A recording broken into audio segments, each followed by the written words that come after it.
Salut tout le monde, c'est Abdou, j'espère que vous allez très bien. Alors on se retrouve aujourd'hui avec une vidéo un peu spéciale, on va parler du top 10 des personnages les plus puissants, tout manga confondu selon les japonais. Après les critères de vote ne sont pas très précis mais peu importe, l'objectif de la vidéo sera de vous donner le top mais surtout de vous expliquer pourquoi tel personnage mérite ou non d'être dans le top, en détaillant rapidement les aptitudes de chaque perso. N'hésitez pas à me donner votre top des personnages les plus puissants, on commence juste après l'opening à deviner dans les commentaires, je vous dis à tout de suite, bonne chance.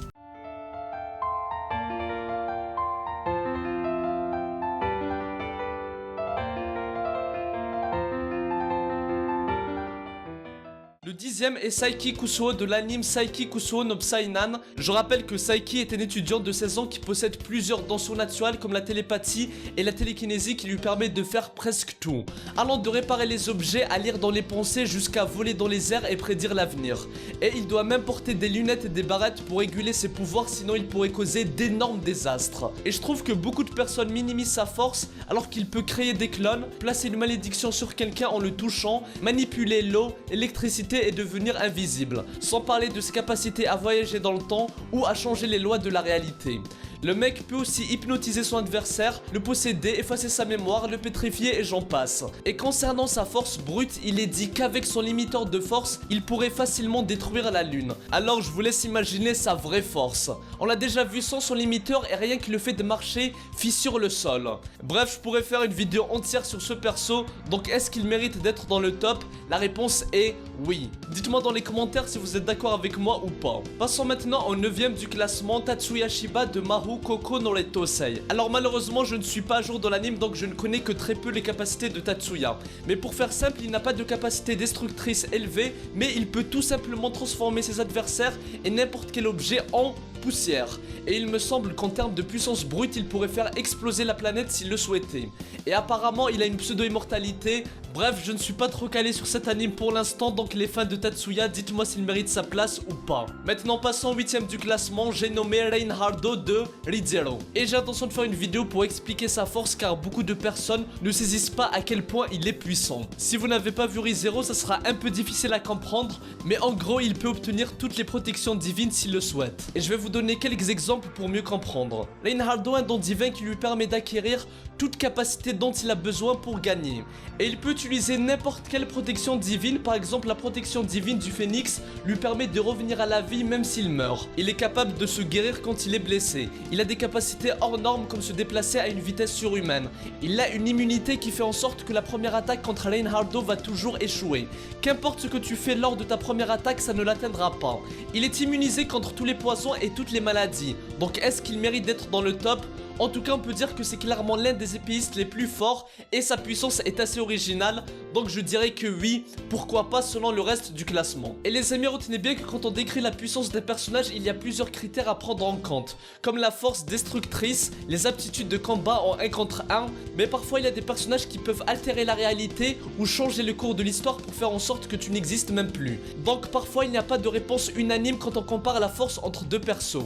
Et je trouve que des fois on réduit notre jugement uniquement sur la puissance brute et je trouve ça un peu dommage.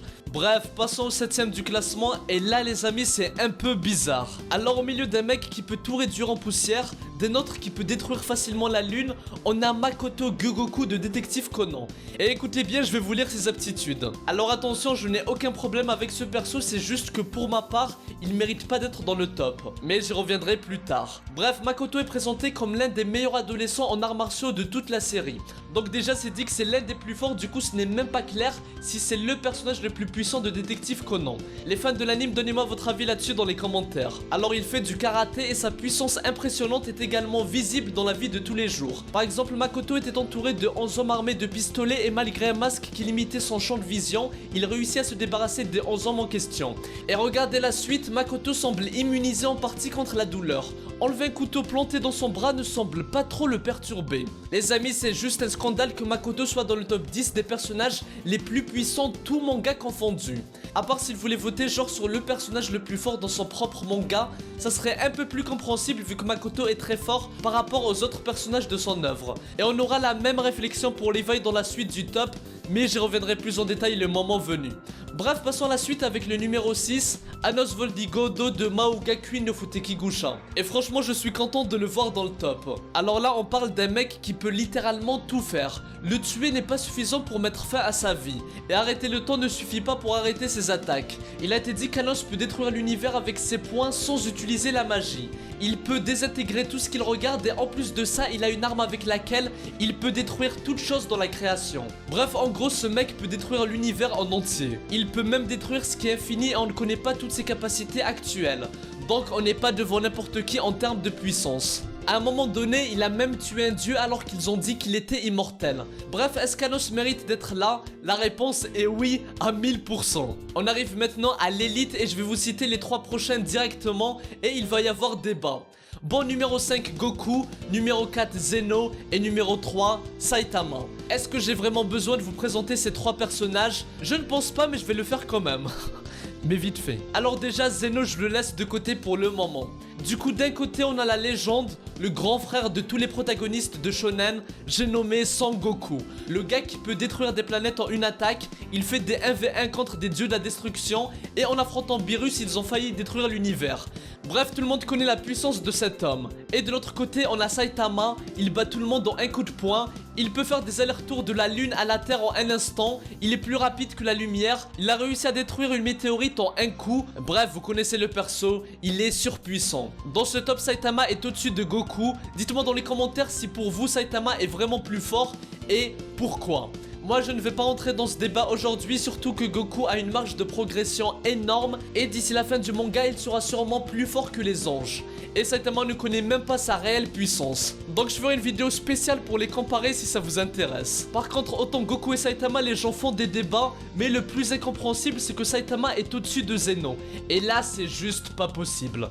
Alors bien entendu, comme l'a dit Beerus, Zeno ne se bat pas. Et on a vu qu'il était incapable de suivre la vitesse de dispo. Par contre, Zeno est le personnage le plus puissant de Dragon Ball Super. Rien n'est plus grand que lui. C'est le roi de tout. Il peut effacer instantanément tout ce qu'il veut en un clin d'œil sans aucun effort. Que ce soit les individus, les planètes, les galaxies et même les univers. Il est tellement overpowered qu'il peut même effacer l'existence de personnes qui ont obtenu l'immortalité via les Super Dragon Ball. Et quoi qu'il arrive, Zeno ne peut pas se faire tuer. Bref, pour moi, Zeno aurait dû être le top 1 du classement. Je suis totalement d'accord pour dire que Goku fait partie des personnages les plus forts, tout animé confondu, mais rien que dans son manga, il y a plus fort que lui comme les anges. Mais bon, on y reviendra quand je parlerai des absents du top. Bon, on arrive à celui qui a fait le plus débat dans les réseaux. Le numéro 2 est Levi Akaman de Shingeki no Kyojin. Alors comprenez bien que je kiffe le perso, badass, très bien écrit, fidèle à lui-même, rien à dire, je l'adore comme tout le monde. Et dans SNK en 1v1, il défonce des titans faisant des dizaines de mètres sans difficulté. Par contre, quand on parle des personnages les plus puissants, tout manga confondu, on parle de gars qui sont immortels et qui peuvent détruire la galaxie. On parle de mecs pouvant altérer la réalité ou voyager dans le temps. On parle de personnages qui peuvent mettre fin à l'univers. On ne parle pas de mecs comme Levi qui font la toupie sur les titans. Après, bien entendu, dans SNK, il fait clairement partie des plus forts. Mais dans tous les cas, c'est illogique et incompréhensible qu'il soit au-dessus de personnages comme Zeno, Saitama et j'en passe. Bon, on arrive au top 1, le plus puissant personnage selon les japonais, Satoru Gojo de Jujutsu Kaisen. Alors déjà, est-ce que Gojo mérite d'être dans le top? On parle quand même de l'exorciste le plus puissant de l'histoire de Jujutsu Kaisen. Et les méchants tremblent devant lui et n'ont pas le courage de l'affronter en 1 contre 1. Le gars a le pouvoir de l'infini. Il manipule l'espace et il est capable de ralentir toute chose. Du coup, quand quelqu'un tente de le frapper, la personne atteint l'infini entre eux et lui. Il peut piéger sa cible à l'intérieur de l'infini où l'information est sans fin. Et sa cible meurt lentement, incapable de faire quoi que ce soit pour bouger. Bref, vous verrez ses autres capacités dans la saison 2, mais pour faire court, ce mec est surpuissant. Donc, est-ce qu'il mérite d'être dans le top? La réponse est oui. Mais est-ce qu'il mérite d'être le top 1? La réponse est, pour ma part, non. Je pense que plusieurs personnages, rien que dans ce top, méritent d'être plus haut que lui. Mais bon les amis, je vous laisse débattre en paix dans les commentaires là-dessus. Bon, passons maintenant aux absents du top. Et il y en a plein. Plusieurs personnages de Dragon Ball Super comme les anges ou les dieux de la destruction, des personnages d'Omineko no Naku Colony, des personnages d'animés peu connus pouvant altérer la réalité sans même se rendre compte, et plein d'autres personnages cheatés. Et je vais finir avec un personnage peu connu au cas où ça intéresserait certains d'entre vous à regarder l'anime. Je parle de Wang Ling de l'anime The Daily Life of the Immortal King. Bref les amis, je ferai d'autres vidéos pour parler de la puissance de certains personnages. Donc j'ai qu'une seule chose à vous dire, n'hésitez pas à vous abonner pour rejoindre mon labo. Le Twitter et le Discord sont en description. Oui, il n'y avait pas qu'une chose, mais bon bref. Moi je vous dis à très bientôt et que la paix soit sur vous. Ero, Psy, Kankuro.